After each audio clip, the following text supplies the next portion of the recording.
Hey guys, hope you're having a great day today. So I've been seeing in the comment sections a lot of people asking, hey, how much XRP do I need to retire? Or what's a good amount of XRP to hold? And that is a very good question, right? Because some people say, hey, you gotta have at the minimum 20,000. Some people say 15, 30. Some people say, hey, as long as you have some, you're good. So I'm gonna make this video to answer that question. If you see here on this CoinMarketCap website, you see that XRP is ranked number 6. So XRP is number 6 now. It's crazy. And I think it's going to continue going down the list until this lawsuit ends, because obviously it's more difficult to buy XRP now. Many exchanges stop allowing you to buy XRP. You only have like Uphold and maybe a couple others, but that's basically it. But right now it's at 45 cents. So before I begin, guys, please hit that like and subscribe button. It's going to really help grow my channel. Now, how much XRP do I need to retire? Well, the first question we got to ask ourselves, right? The first question is, how much do people normally need to retire, right? So we have a retirement calculator here. And if you're planning to retire at 65, you can move this up and down if you want, and it'll calculate it for you. But if you're planning to retire at 65, it's going to tell you that you need oh, sorry about that. Let me put 65 again. It was updating. Oh, 66. Oh, God. Sorry, guys. There we go, 65. All right, saving up here. It'll be $1.1 million, right?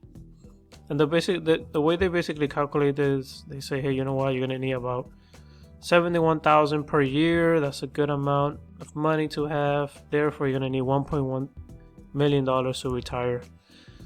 And they calculate this based on how many years you have left of life. So they're like, hey, from age 65 to age 95.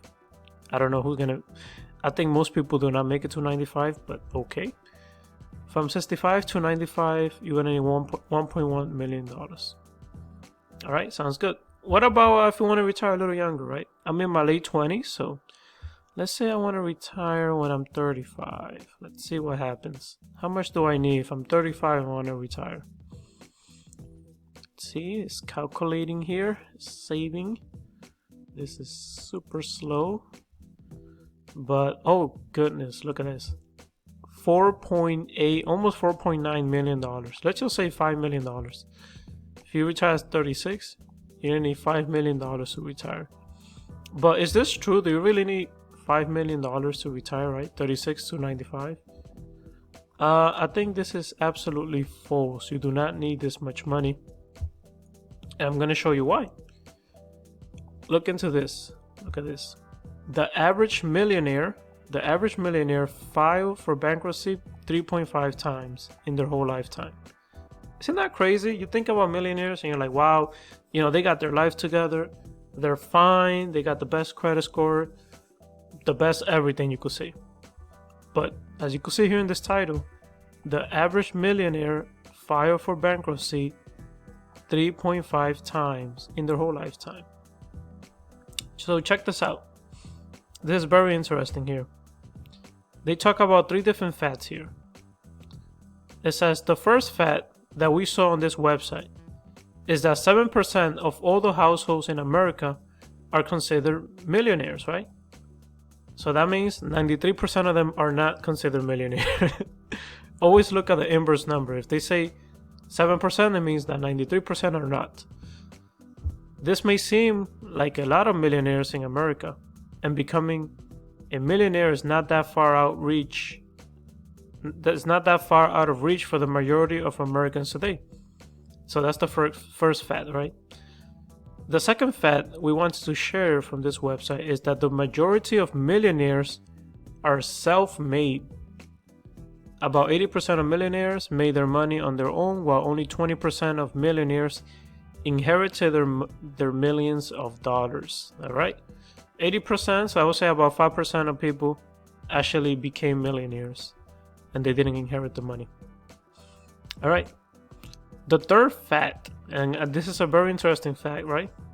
the third fact is that the average millionaire will file for bankruptcy an average of 3.5 times in their lifetime. So, having all this money, being a millionaire, you could say, doesn't guarantee that you're going to be able to retire and not have to work ever again in your life, because you could end up bankrupt. Now, just to give you a quick fact, the reason why they declare bankruptcy is because it seems that it's easier to just declare bankruptcy than to start missing payments. And this is what they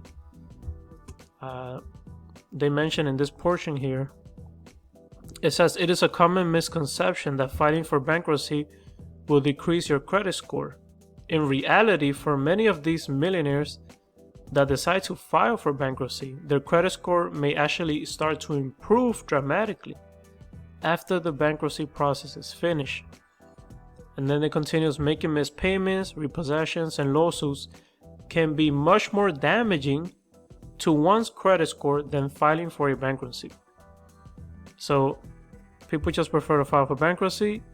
Eventually they get the credit score up, and that's way better than going through the whole legal process of having somebody repossess your properties or start missing payments, etc. So this is the reason why they file for bankruptcy. But back to the topic of this video, which this is also part of the topic of the video. How much XRP should I buy then? Well, I actually made a video about this, and I'm going to use the same document that I made on that video. And if you guys haven't checked that video out, this video is titled, How much XRP should I be holding? And I put, it doesn't matter. And you guys could click on this. I'm going to mute it. And the reason why it doesn't matter is because it's all about money management, right? Money management is the key. And I gave a good example in this document. I said, hey, you know what? Let's say you got 10,000 XRP and you sell it at $150. That would be $1.5 million. So, that's above the 1.1 million that you're supposed to have when you're 65, right? As we calculated here. 65. It was like 1.1. We're not gonna wait for it to upload again. This thing is so... Oh, there it is, 1.1.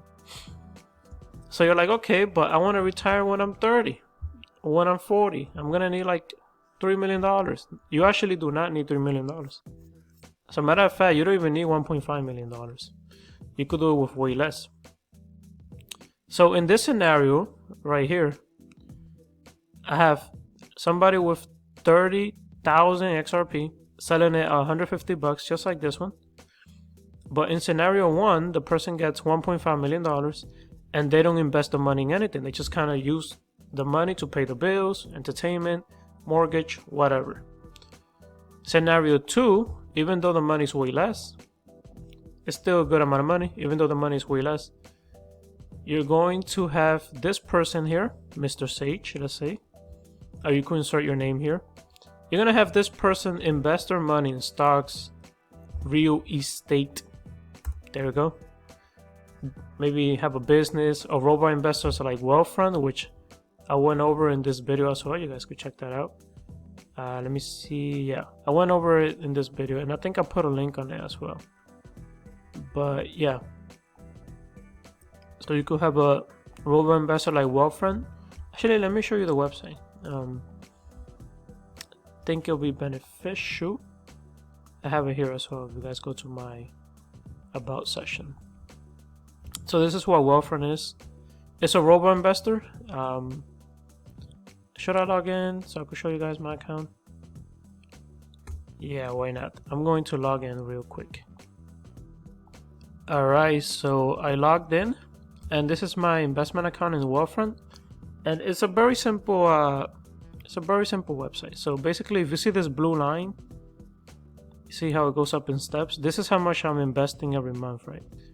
So right now in total I have 10,100 invested, but if you see the green line, that's how much I've earned and you could say in profit. So 10,000 minus 11,900, you could say it's about $1,800 I already made, and I've had this for about a year and a half or so. So you could say that with 10,000 you could maybe make 14% of return. around. Maybe you can make a little more, a little less. You could see how the robot, I'm not investing in this, the robot is doing it. All I'm doing is putting my money in there. The robot is buying US stocks, foreign stocks, emerging markets, dividend stocks, and I have a risk factor, a risk score of 8. In other words, what this means is that I'm a little more riskier, but because I'm putting a little more risks, I could potentially get more profit. And for them, risk is like, if you lose 10% of your portfolio, you're okay with that. I'm like, yeah, that's fine with me. That's not a big issue. Losing 10%, meaning if I lose 10%, but with the potential of gaining 30 or 40, you know, I'm definitely gonna take it. So I have a risk factor of 8, a risk score of 8, and you can see here how much it has gone up on returns. And I only had it for a year and a half. I'm gonna put this as for 2020, so you guys could see how much it was for last year. I'm gonna show you, and yeah, annualized year to date. No, sorry, annualized 2020. So you could see here. But yeah, overall, this is about to be honest with you, like a 14% increase. I like doing it better in the app. It's actually better. But going back to this, guys, I'll put a link in the description of this video so you guys could check it out. But yeah, it doesn't matter how much XRP you really have. What matters is how you manage your money. That's what matters. That is the key. But in my opinion, my own personal opinion, remember, I am not a financial advisor. I am not a financial advisor. You should have a minimum, just my opinion, minimum of 10,000 XRP. If you're planning to retire with XRP, a minimum of 10,000. And if you could invest a little more, maybe try to go to 15K. If you can, 20K. But again, you know, pay your bills first.